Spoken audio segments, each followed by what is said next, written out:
Sam Foster was a company cowboy, rode for the Boquillas brand, down along the San Pedro River in southern Arizona land. Of this world's earthly possessions, he had little, or most times none. He rode company horses to get the day's work done. He wore a handlebar mustache, wore it with a cowboy's pride. At breaking colts, he had the touch, was a top hand and a gentleman besides. Yeah, Sam was a company cowboy with pride and class and style. But what happened one fine spring morning left him humble for quite a while. He was riding a colt in the big north pasture where the Fairbanks Railroad ran. To answer the call of nature, he stepped off and onto the sand. He was alongside the tracks, but never once feared, for of trains there was nary a sign. So down came the Shaps and the old Levis with one hand on the colt's lead line. He was squatting there in blissful peace with his trappings down round his knees, when he heard a sound that put fear in his heart. In vain he looked around for a tree. Then around the bend came old 97 with a roar and a cloud of black smoke.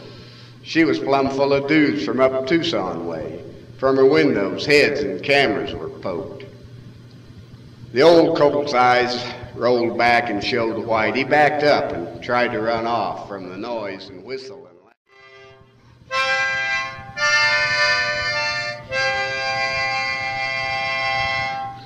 We were gathering remnants, me and the dogs, in the pasture south of the tank. We found a few and started them in hopes they'd hold up on the bank. There was this one high-horned wild old yellow cow, a mean and mangy critter, who kept running off into the brush, thinking we couldn't get her. She tried this several times and wore my patience pretty thin. My horse was pert near all give out, and my dogs were all give in. But we finally got into the water hole where I thought she had joined the bunch. But she had fighting on her mind. She dang near ate my lunch. She turned around and here she came, like a knight with a pointed lance, with intentions of poking a hole in my horse. He didn't stand a chance. When out of nowhere comes old Cinch, like a train with the mail to pack, and grabs old Yeller by the nose and stops her dead in her tracks. Well, I was sweating like a pig, and I'm not into kissing dogs, but if Cinch had quit chewing on that cow right then, I'd have planted one on both his jaws. Well, he finally turned her loose, but she had one more trick to try. She waded out belly deep in the tank, thinking I'd stay in where it was dry. For once, she was right with that little thought, because I sure didn't want to get wet. So I sent the dogs in after her, thinking to change her mindset. The other dogs swam right out to her, but Cinch was out on the limb.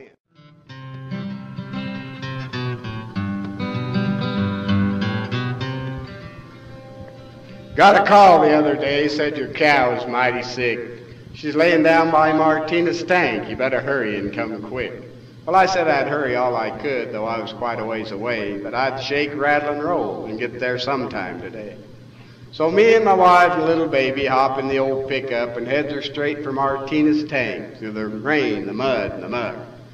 I'd thrown a catch rope in the back along with some other truck so I could catch this old sick cow that seemed to be down on her luck. In a while we pulled into the mud tank, and sure enough, there she lay, and me without my good rope horse at the headquarters 5 miles away. Well, she was sure enough sick all right. She was looking pretty tough.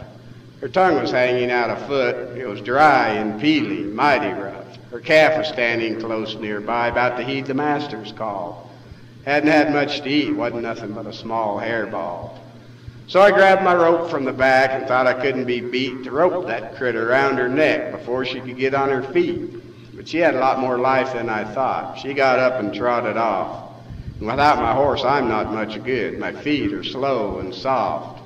So I said, "Sweetheart," and right then she was on the alert, because I talked like that to my wife when I was about to get her hurt. "I'll stand in the back of the truck," I said, "while you drive up real..."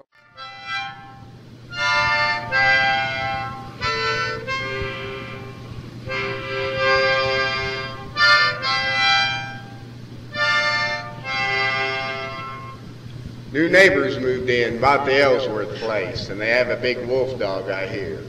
Shut up the chickens and lock up the sheep and hope he doesn't come near. But over the years I've learned one thing, that dogs come and go all the time.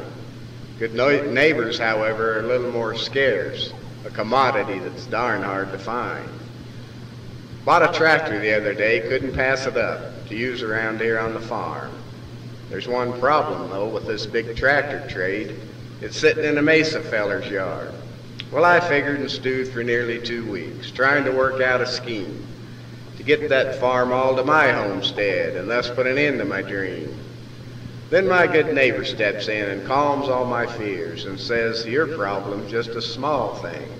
With my trailer and truck and a small bit of luck, your tractor to Taylor will bring. My neighbor's the cow boss on the neighboring ranch, and I've ridden with him and the crew. It's fun, all right, to work with those boys, but the best part's the homemade beef stew. The boss's wife is the one we thank for victuals all made up just fine. The cowboys, they come to help on the ranch with thoughts of good chuck on their mind.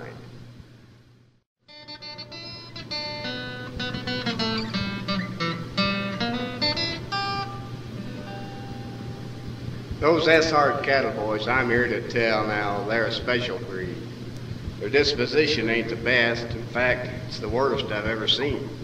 There's probably a Longhorn in the bunch and a Brahma cow or two. Hereford, Angus, Charolais, just to name a few. The mixture's just a wonder, ain't no rhyme or reason. Come calving time, I'll tell you boys, you'd think it was hunting season. And I don't mean a big bull elk or the lofty white-tail buck. It's cowboy scalps those cows are after, and they don't trust a luck. They'll hunt you down and sniff you out like a bear on an old deer kill, then charge with a ball and a beller. You best be making out your will. We were gathering up a little bunch the other day, me and Slim, when over in the thicket the brush started moving. I turned and said to him, Slim, you might think that's a deer in the brush, or maybe a little bird retreat. But I'll tell you the truth, it's an S-Hard cow a-hunting some cowboy meat. About that, then here she comes, a-roaring out of the trees, slobbering and bawling like a rabid wolf. I was getting a little weak in the knees. She made a hard run at Slim and his horse, a-waving those razor horns. And he lit in a-cussing the whole bovine race, starting with when she was born. I said, Slim, I'm a little surprised.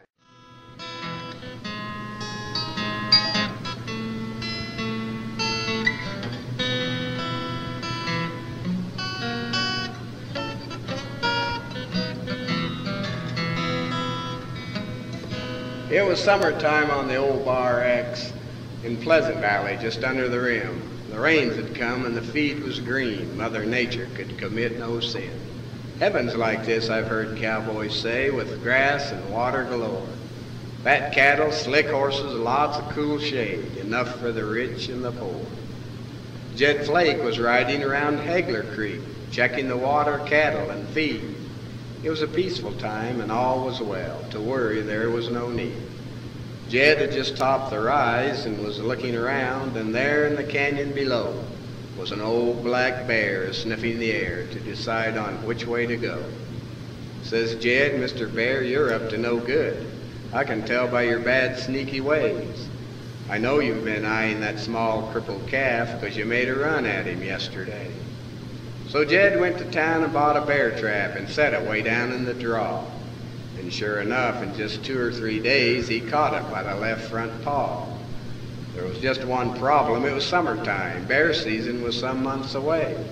So he took the skin home. In the freezer it went to wait for the proper time and day. Jed was...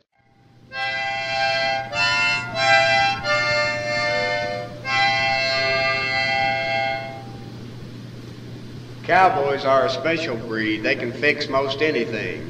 Busted posts, sagging gates, and the tongue on an old century. A sore-backed horse, a wire cut, and shafts that need a patch. All he needs are pliers and salve and some pieces of leather that match. But when it comes to wild runoff cows and big steers that hunt the brush, strays that when you cut them out come back in a mad wild rush, the cowboy becomes a doctor and uses a well-known remedy, a cure that's been tested over time called nylon therapy. I picked up a bull the other day, got mad and wouldn't drive. Used to push up in the cedars or charge my horse and bang him in the side. My patience was growing a little thin, and the only thing I could see was to pull down my rope and give him a strong dose of nylon therapy. We were driving a bunch and doing just fine, except for an old high-horned critter who kept looking for a chance to pull out and leave, a regular sorry herd quitter. So I roped her horns and bedded her down, and she went back where she was supposed to be. All it took was one little treatment of a nylon therapy. We were summering a big bunch of heifers up high on the Mogollon Rim. After a while,